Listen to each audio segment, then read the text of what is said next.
I've worn this outfit like 3 days in a row, minus the hat. All aboard! Hey! Huh? Oops! What? Wow! Yeah! Look at the camera. Welcome to episode 3 of Where Streams Come True, the show where we suffer through the entire good and bad of Disney Yes. Plus for your enjoyment and ours. I am your host, Collins, and joining me today is Doug. Hello. Just Doug this time. Just me. Cameron. We're gonna call out Cameron this week. What happened to him? Did we ever figure out I don't know why he wasn't there to watch it? No, I don't remember. Because I remember like texting or like talking to him. He just goes, "I'm not going to be on campus that day." I'm like, Yeah, he never gave an explanation. all right. And then I spent an entire day on campus writing a paper. And he was there editing a video. And he was like, "Oh yeah, I'll find some place to watch it." I'm like, "Dude, I could just like sign your computer in to Disney Plus right now with my account, and you could watch it while you're working." And he just didn't say anything. Yeah, no, Someone really didn't want to watch Hatching Pete. Before we really get into it, I can't say I blame him. Like to be 100% honest with you, can't say I blame him. Me neither. So this week we watched Hatching Pete from director Stuart Gillard as a Disney Channel original movie. The plot goes as follows. The stinger. It's goes a movie. As follows. Yeah. No one at Brewster High can quite crack the case of their mascot's identity. Cletus, who actually is the chicken, convinces his friend Pete to secretly fill in for him after he discovers he's allergic to the suit. The naturally shy Pete soon realizes he's outrageously funny behind the beak, but must decide if and when he's ready to break out of his shell. It's like a comedy version of Batman. Kind of. It definitely goes into the whole secret identity. Yeah, like Batman or Spider-Man. Yeah. It references Superman. It does reference Superman. But sorry, we're going to go on a tangent for a second. Come along with me. Come on. That's something I like about DC Comics more than Marvel. That most of them have secret identities. Yeah. Most of Marvel doesn't, with like a few notable Marvel exceptions. are like, everyone knows who they are except, Spider-Man. Spider-Man's really the only one I can think of who has a secret identity. Maybe Ghost Rider. Moon Knight. Yeah, I haven't read any Moon Knight, though. Yeah, you're not missing much. I haven't read any Moon Knight either, so I don't know if I am missing. Moon Knight was my favorite character in Ultimate Alliance. He's cool. I think he's cool. He was awesome. Anyway. Back to the conversation at hand. The initial thoughts portion. Have you seen this movie before? What was your experience the first time and then second viewing? So, I know this is your first time watching it. But I feel like I have watched it. It's one of those movies. It's just cookie cutter. It's like a Hallmark movie. Yeah. It's just like, you see one Hallmark movie, you've seen them all. Let's be honest here. Exactly. So I came to the realization pretty quickly that I hadn't actually seen the whole movie. I had just seen the ending. I remembered the ending very vividly. Did you? And I assumed that I had just watched the whole movie, but it must have just been... you walked in, your sister was watching it or something like that? Or we just changed the channel and it was on. Yeah, I've the done Disney that. Channel, and it was wrapping up the movie. Mm-hmm. And you're waiting to see honestly, what was on next. You can extrapolate what happens for most of them. I thought that him being the mascot and people not knowing who the mascot was more of a plot point. Yeah, it advertises it as that nobody knows who the mascot is, but that really doesn't last for that long because people think it's Cletus for most of the movie. Well, that, and also I feel like, now remind me, in the poster, Pete was in the costume, right? Cletus wasn't in the costume. So in my mind, it was just it was more along the lines of, no one knows who's in the costume at all because that's just costume people that don't talk, So it was kind of weird when it started out as Cletus rather than people Pete. Already knew that Cletus was, Which, can I just say, Cletus? That's a great name for a loser. Cletus is by far the best part of this movie. See, I didn't like him. You didn't like Cletus? No, he was so annoying. If my friend came up to me and said, "Hey, I need $500," I'd punch him in the face and then go, "We're gonna get why?" into that bit. I have a thing about that. So the full review will begin. Spoilers don't matter for this. I hope not. The movie's 10 years old? Wasn't it 2009? Holy Happy 10-year crap. anniversary, Hatching Pete. Yeah. Go you. So the movie goes as follows, and this is a Wikipedia review because the one on IMDb was super short. It's probably like a sentence. So I ripped it from Wikipedia and I added in some stuff of my own. So Pete Ivy, played by Jason Dolley, is a teenager who is a total introvert. His best friend, Cletus Poole, played by Mitchell Musso of Hannah Montana fame, is the Brewster High School mascot. Pete runs into some frustration when he finds that Cammy Poole, his crush and his best friend's sister, has already been asked out by Dill, the captain of the baseball team. It was basketball. Basketball. But she wasn't asked out. She was going out with him. She was going out with him. Like, they were in a relationship. Wikipedia, you are incorrect. Yeah. It's like, at first I was like, was there like a dance or something? No, they were making out. They were... I mean, you never saw it, but it was heavily implied. Yeah. So, rejected, Pete goes home. His father tells him that to get Cammy's attention, he has to give her something to notice.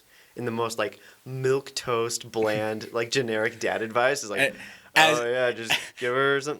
He's, like, working on the car, and then he wipes his forehead with the grease. And I'm sitting there going, really? And his mom had paint on her face. Did she? I didn't see that. Yeah. I didn't notice that. She was painting something, and he just wipes the grease right it's just like... I forgot about that.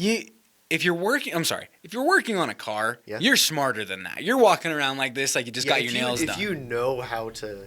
Even if work on a car. But even if you don't know how to work on a car, you pop open the hood, you're checking your oil or whatever, because that's something that most people know how. I almost said everybody, but most people know how to do. Your hands get dirty. You would literally walk around like your hands just got done at the salon, and you're waiting for them to dry.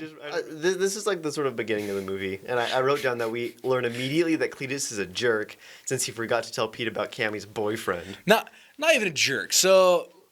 I think there's something going on. So I think Cletus is like a sociopath. Think about it. He not only says doesn't tell Pete that his sister is dating somebody.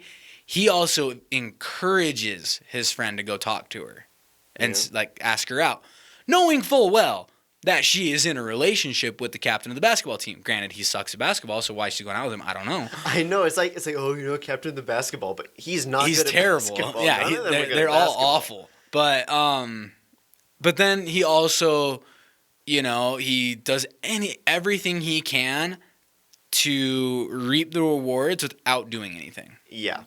Which he's kind of a scumbag. No, kind of. He is a scumbag. There you go. Mitchell Musso is good at playing scumbags. He is. Yeah, and idiots. Cletus's character is like episode 1 of Hannah Montana. I don't think I've ever seen episode 1. Because the first episode of the show is he's like stalking Hannah Montana. Oh, really? Yeah. I didn't know that. The end of the first episode is her revealing that it was a circuit identity. Oh, well. And he's just like obnoxious. And he's pretty obnoxious in this. Yeah, but he goes to ask her out. And he's working up the courage, and then her boyfriend comes over, and then he goes like, "Why didn't you tell me?" And he's like, "Oh, it slipped my mind."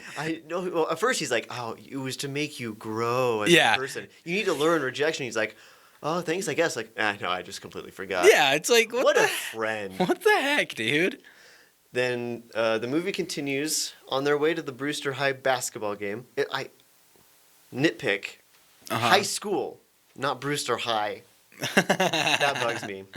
Anyway, Cletus comes over to ask Pete for 2 favors. Not just 1, 2 favors. Yeah, 2. He has a problem being the mascot, an allergy to the new suit, which causes him to sneeze violently every time he puts it on. He pleads for Pete to wear the chicken suit instead. As part of the bargain, Cletus tells Pete he'll get his sister on a date with him, and he agrees. He also asks him for $500. That was the only time that $500 was brought up, wasn't it? It was brought up later, but increased to $1,000. And then was explained away as he needed the $1,000 for a mascot head that was allergy free, which doesn't even exist. He says it doesn't exist. Yeah. So, what does he need $1,000 for? Why does he need $1,000? Yeah, it's like, come on now. If my friend, there's a reason that he needs that money, and we never find it. No, we don't. Maybe he's trying to. We were just waiting for it to be explained in the movie. He's like, why does he need $500? Because he doesn't need a vehicle. He has that little scooter. Yeah. Which, can I be honest real quick? Have you ever tried riding a scooter or a motorcycle with a duffel bag? I have not. It is very difficult. I can imagine that. And he did it very well, especially considering how heavy those things are. Exactly. Those things are not light. Then we get the part 2 of the time-old classic of Disney Channel original movies. Music? I got caught up with musicals. Of Disney Channel original movies, having someone prostitute out their older sister. Yeah, it's got to happen. Again. You do this for me, I'll get you on a date with my older sister. This is not okay. But we also, again, with the Disney Channel original movies, had the other trope Yes. of the dance number. Yeah, there was the protagonist has to have a dance number. There was a few dance numbers in this. Because if you remember, my mom cheerleaders. had a date with a vampire. Yeah. There was a dance/song number in that. Yes, And there then, was. And then, You're right, there was. Yeah. They got a pad for time. Yeah, exactly. It was just like, what is happening? Same reason, like, the way that they would construct musicals in the 1940s, again, I'm on this Bing Crosby rant again, is they would basically have a playlist of songs. And then try and put them all together. And then let's connect a plot through these. Honestly, I feel like that's a better way to do it than the way they do it now. True. It works. The way they do it now, it feels so You'll be like, forced. through like a 7-8 minute musical number, and it's like, this has nothing to do with the plot. They just brought in some, like, guest singer, and it's 10 minutes. Anyway, back to the movie. We're tired, if you can't tell. It's been a happy day. holidays, everybody. Yeah. After a rocky start, Pete realizes that he is attracting Cammie's attention. Who is not the sister. Cammie's a new student. Cammie's a... Let me check. No, Cammie had just moved. Cammie Poole is the sister. Okay. You're not to that point yet. I'm not to that point I'm yet. jumping ahead. Got it. Yes. He's attracting Cammie's attention and acts more adventurously inside the suit. So wait, is Cam... No. I don't remember There's him some confusing getting... character stuff. I don't thought remember him Cammie didn't getting... show up again because there's the... Yeah. I don't remember him getting Cammie's attention at all. Either way. Oh, she was on the stands and she was like clapping him instead of her boyfriend because he was making fun of him. But Cammie's not a cheerleader, right? No. Okay. Cletus's part-time girlfriend is a cheerleader, and then the new student is also a cheerleader. Okay. There's a surprisingly large amount of characters in this movie. Yes. Disney Channel movie. You're not wrong. So the next day, Cletus is congratulated on his performance as mascot. Afterwards, Cletus comes to see Pete and asks him what he did. Because Pete cannot describe it, Cletus decides Pete can still be the chicken while he hides in the stands. And a moment that legitimately made both of us laugh. Yeah. When he's like, I've got a plan, and then it cuts to him with green and yellow face paint with a giant Braveheart.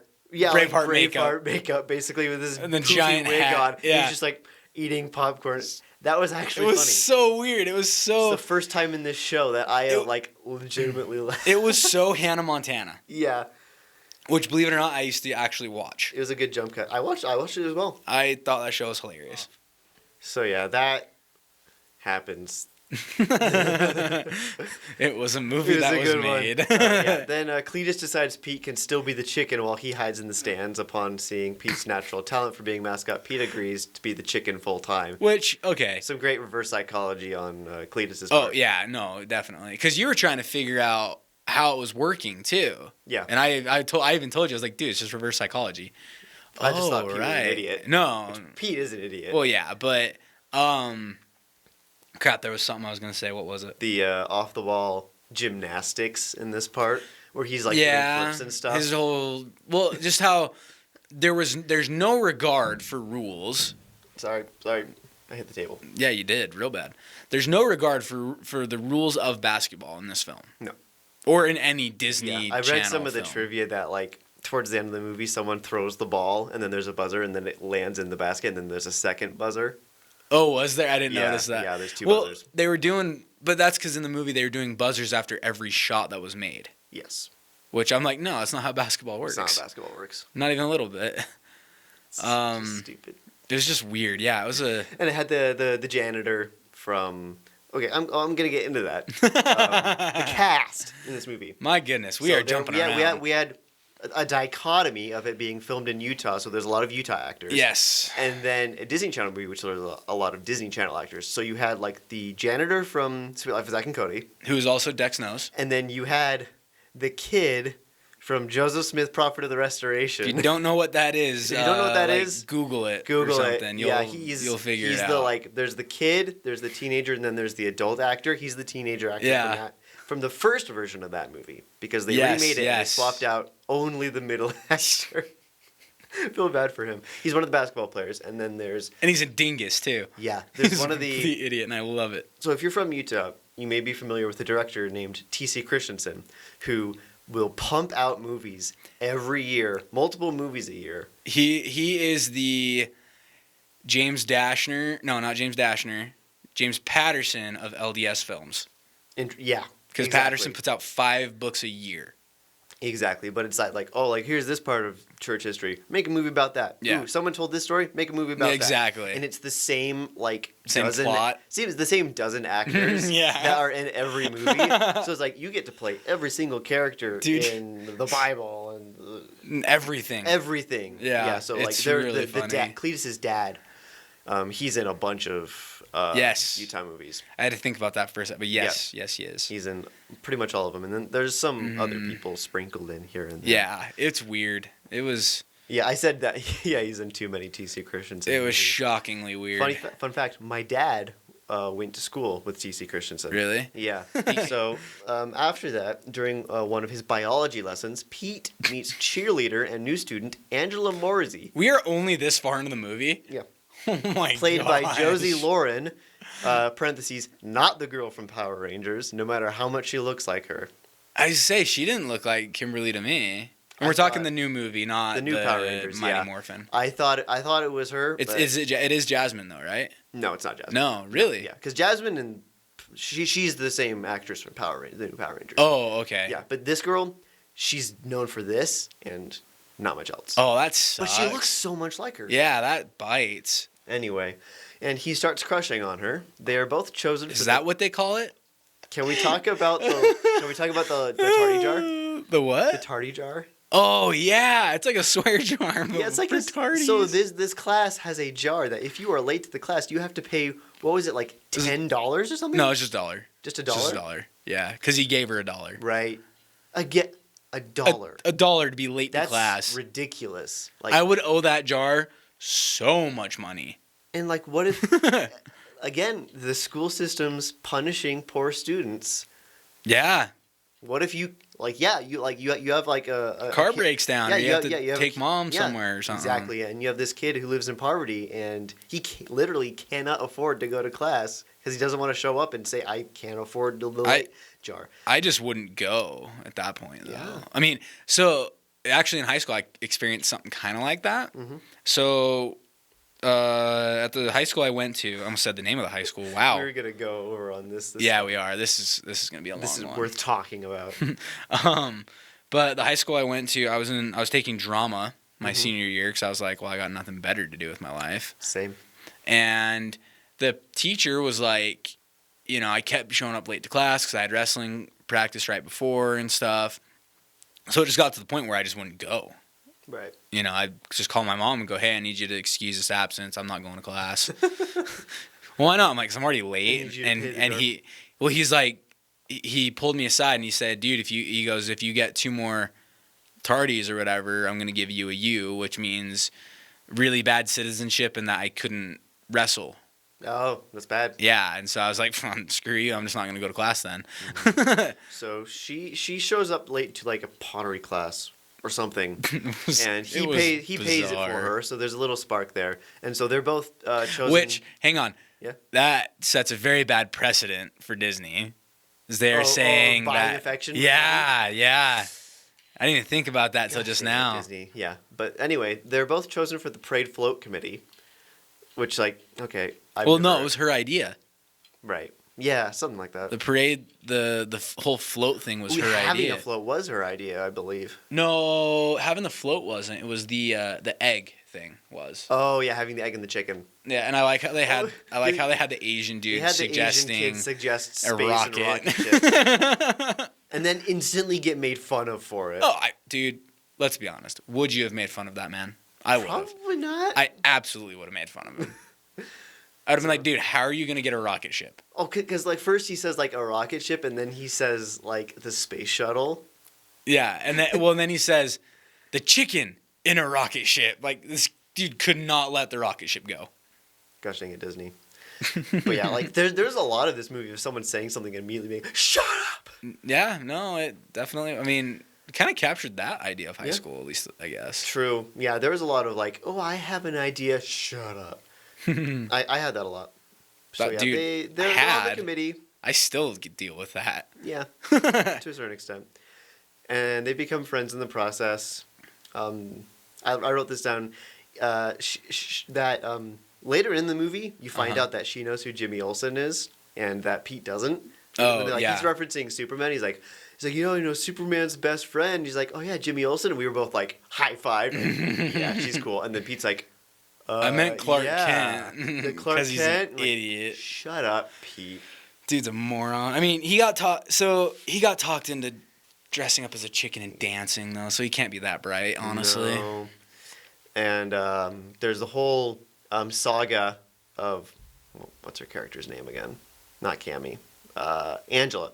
Angela's boyfriend, who we first assumed was not real, because he starts getting friendly with her, and she's like, oh, he offers to walk her home from school. Yeah. And she's like, oh yeah, well, my boyfriend. And then, what's funny though is he did exactly what I would have done, and that's like, oh, okay, well, see ya. You know, my car's over here. Actually, I'm just gonna drive home. Yeah, that's like exactly what I would have done. There was no boyfriend, and she was just like didn't want to walk home with this guy who was acting random weird. Dude. Yeah, and makes sense though. And then you find out that her boyfriend, he lives in Texas, and he dumps her over text.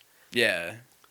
And then while I was writing down the recap, I realized that doesn't necessarily mean that doesn't mean real. That means nothing. There's no proof of him being real. Although she crying. She did seem genuinely distraught. So I'll give her that, unless she's like a good actor as a person. Yeah, which I doubt. Yeah. So yeah, he's probably real. And then there was this stupid twine joke that made me want to punch the wall. Like, they're getting supplies for the float. You need twine, like, it's a float. You need a big ball of twine. And then later on, like, what do you do with all this twine? It's like, I don't know. Why do you have twine? Well, and what was sad with that, That's too. That's not how you do a callback joke. The prop twine, you could tell it was a prop. It was just a rope. Ow! That hurt. Yeah, you're fine. But, like, she was moving around with it so easily. For the podcast, he hit his hand on the table. Yeah, and it freaking hurt. But the person holding the twine was just like, doot, doot, doot, doot, doot. Like, it weighed nothing. Yeah. It's like, no, you got to at least make it look like there's some effort involved. Exactly. How far into the movie are we now? Like the halfway point. Oh my gosh. We're like the third act. So the day of the parade comes, the town shows up for the festival, and the chicken is a big hit. Like, also, I want to touch on a bit that, like, there's the whole people love the chicken. Yeah. And the basketball team does marginally better than normal, but they don't suddenly start winning, which I thought was a good move. Well, yeah, which is good. I assumed that they would, like, they score. Start winning. Yeah, they score, and like, so big. Although the captain does dunk, he does get a dunk, which was cool. He was pretty cool. He dunked, I think, a total of 3 times. Yeah, and I had a moment where I completely understood what dunking was. I was like, that's worth 1 point, right? Oh my gosh, yeah. Yeah, I had to educate. That's fine. Collins here on what basketball scores were scored as. During the second... I can use words good. The second infamous dance number, which goes on for way too long, Cletus, who is in disguise as Pecos Bill, is pulled up on stage. Because why would you not pull up Pecos Bill on stage? Okay, but hang on. He had a giant hat. He was begging to get pulled up on stage. He was in costume. Like, he should have just done the same face paint, and he would have been fine. Or not gone. Yeah. That's what I would have done. Why he still goes. I wouldn't have gone. You're pushing your luck. Yeah. Meanwhile, he's like, oh, I'm really working on my sister to get her to go out with you. And Pete is like, I don't care anymore. Yeah. I think he actually says the line, I'm over her. Yeah, because Angela is actually paying attention to him. Exactly. No, it makes sense. Angela's fun. Angela's cool for, a high schooler. Hey, yeah, she knows who Jimmy Olsen is. There was a moment during this dance number where both of us were like, we are not the target audience for this movie. Absolutely not. Because in this movie, you are supposed to think that those cheerleaders are attractive. Yeah. So this movie is definitely targeted at high school kids, and we were like, no, not even high school kids. Like, not even high school kids. Junior high, middle school, dude. Right. Not even high school. Mm-hmm. Like 14 tops. Yeah. So he's pulled up onto the stage, and his hat and wig falls off, and everyone's like, oh, he's not the chicken. Then who's the chicken? Then who's the chicken? So Pete has to escape the crowd, and he steals the sheriff's car. This was spoiled in the trailer. Was it? I don't think I even watched the trailer. Yeah, the whole Grand Theft Automobile. That was in the trailer. I remember that vividly. And man. Shortly after, Angela sees him walking and offers him a ride. So she has a car. Anyway. Or she borrowed her parents. Because maybe. That is a thing that... That is a thing that high school kids, that happens very car. regularly. I was lucky I didn't have to. Very often. When the two talk, Pete considers coming clean. And then Angela expresses relief that the chicken isn't Cletus after all. I mean, who wouldn't? Yeah, seriously. Because I'm not going to look up what the bird version of a furry is. But she was attracted to the suit, not the person inside the suit. It says... I just thought of... she's relieved it wasn't Cletus because of her developing romantic feelings for whomever is inside. I just thought of something really funny. Remind me after. However, when she confesses that she is not sure about how finding out who is inside, I said it right, the suit will affect those feelings, Pete decides to keep the mystery alive by retiring because she says, like, oh, the magic will be gone if you find out who's in the suit. I was going to say something. I lost it. She's attracted to a chicken. I'm not going to judge. I'm not going to judge. I'm just pointing it out. A chicken suit. Chicken suit. Not a chicken. A chicken suit. Okay? I think you can judge a little bit in there. A little bit.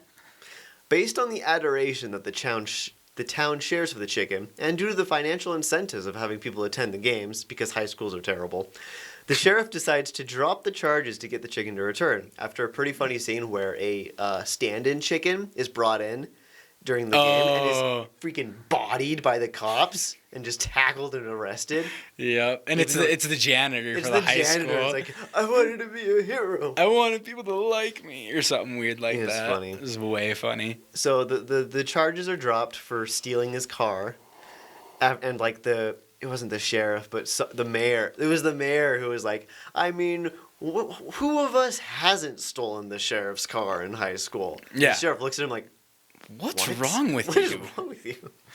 So, the principal and the basketball coach call an assembly to let the chicken know that there will be no reprisals or formal charges.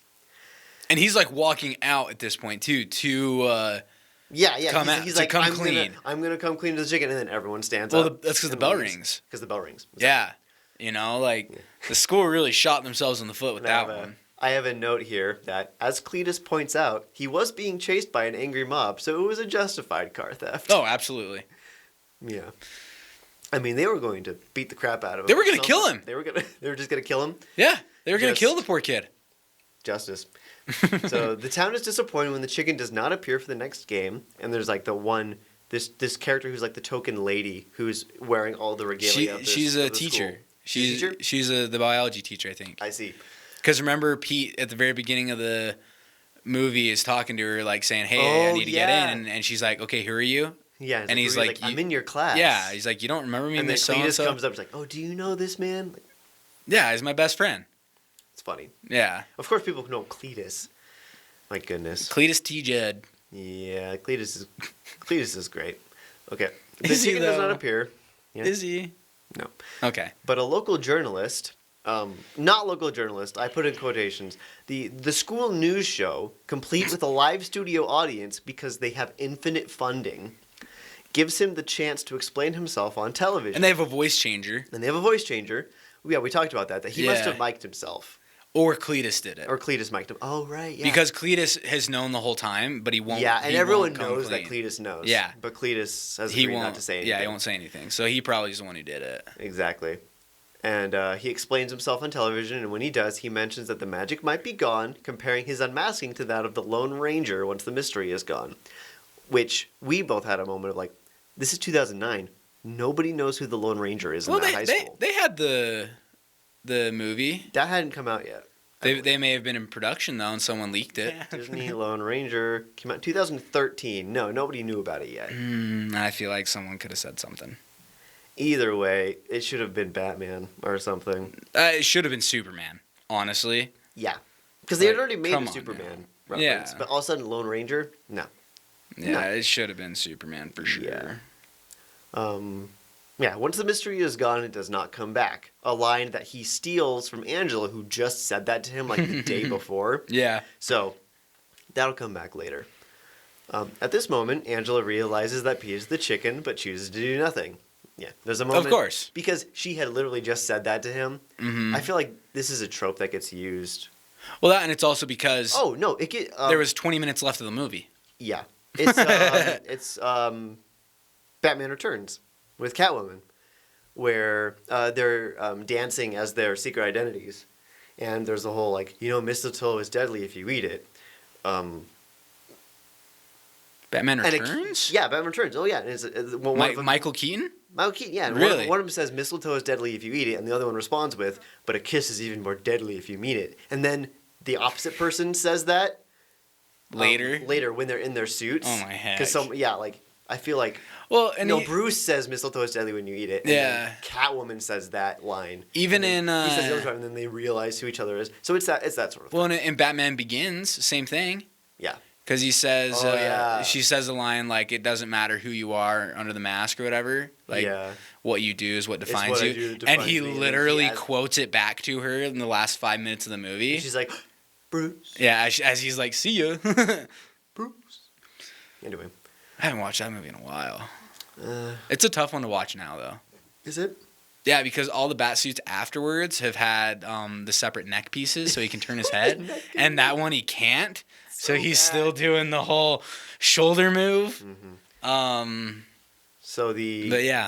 Boy, tangents. If any listeners, I have this written down. If any listeners attended a high school with the levels of funding that one had, please let us know, because we didn't. They had a news show. They had another news show. They had like live commentating during the They had a studio. Games.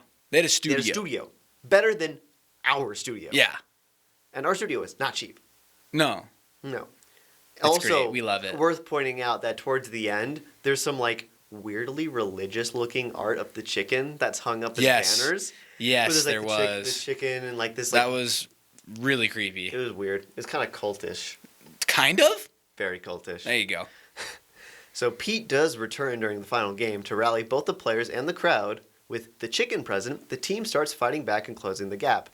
During a timeout, during one of the many stupidly long timeouts, like they have a timeout and then there's a musical number during the timeout. Yeah. They have a second timeout that lasts for 10 minutes. Timeouts are supposed to last 30 seconds, maybe. Yeah. And they're like, hey, let's have a musical number with the chicken where he comes ziplining in. Mm-hmm. No.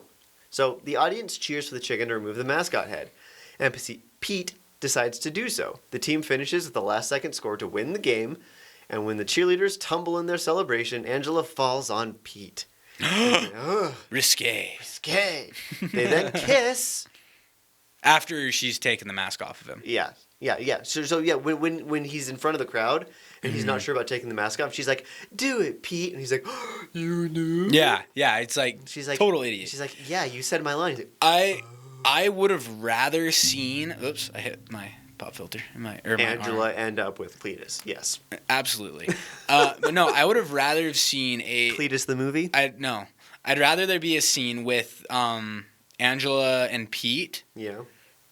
On like a date or something. Yeah. Where she says, "So how do you like? Is it just like a throwaway line? Like, is it hot underneath the chicken costume or something like that?" Yeah. And then like I would have rather seen that, and then her convince him to come out or to come clean. I have to keep correcting myself in my head. To come clean during the last game. That's how I would have written it. Yeah. Instead of the whole. Just all of a sudden he does it in this movie. But they could have they easily could have done it instead of the whole driving, where he's walking along the side of the road, she pulls up next to him. That was a weird moment. He's like at a restaurant getting a milkshake, she shows up. Yeah. And then they could have had the conversation of, I'm glad that I And they could have had a kiss.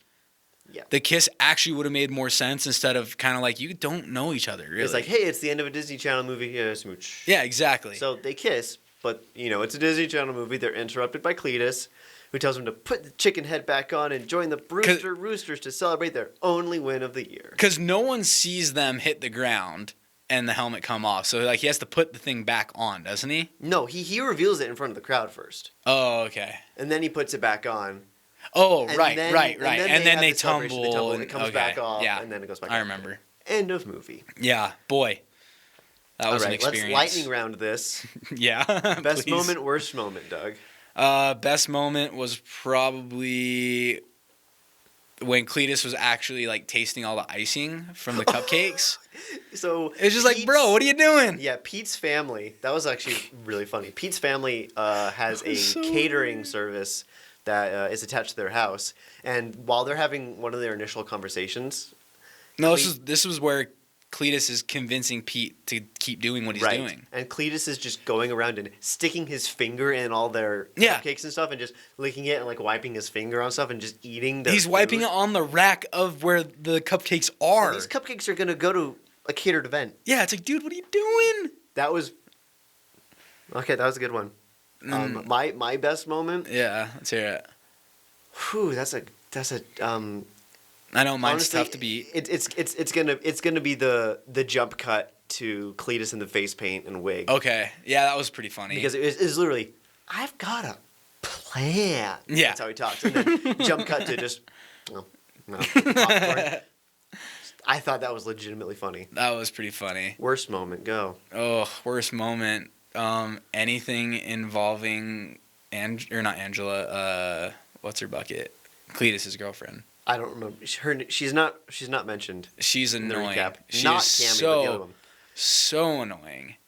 I may replace my best moment to when she gets her nose broken. That was pretty good. Funny. But no, I'm keeping my best moment. But that was a moment worth noting where she gets plowed by the basketball team. She got tackled by like several people, and then her nose gets broken. It would have been funnier though if a basketball just came and pong right in the face, and you hear like the basketball sound effect. Someone gets hit in the head with a basketball. It was the coach. Cletus does. Oh yeah, Cletus does. When he's in the chicken suit, someone like chucks a basketball at his head and he falls over. That was good.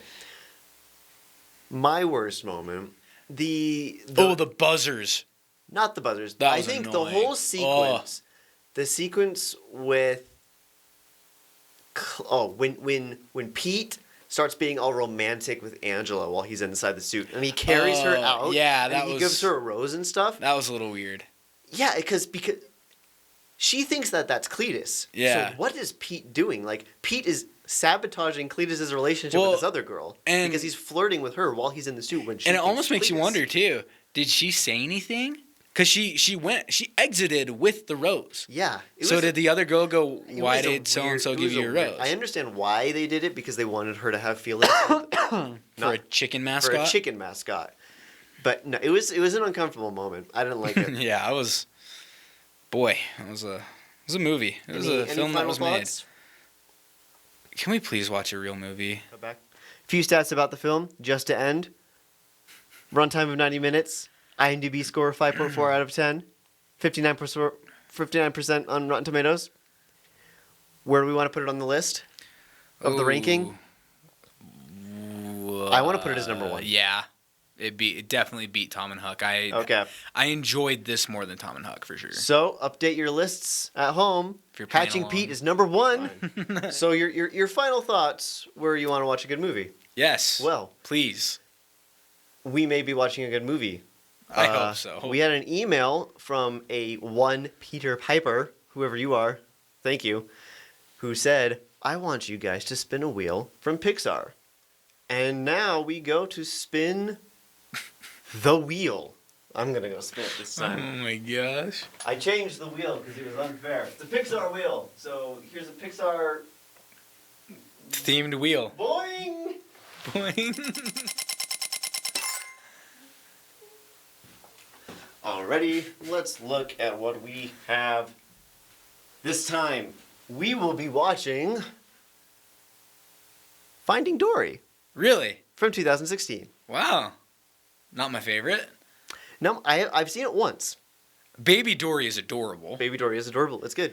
So, Finding Dory from 2016. I'm excited to watch that again. Let's do it. And hopefully Cameron will be back. Let's be honest, this concludes our weekly call-out of someone that we work with. Love you, Cameron. We'll find someone new to call out next time. We will? Yeah. Who did we call it last time? We called out Cody. Oh, yeah. Yeah, because Cody didn't watch Tom and Huck with us. Yeah. Love you, Cody. Loser.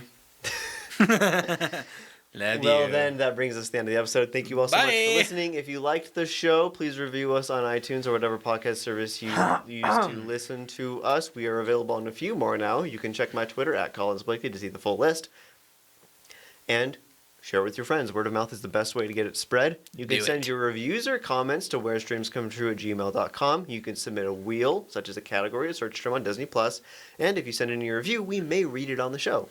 And to quote Emperor Palpatine, because Star Wars is coming out soon, do it. No.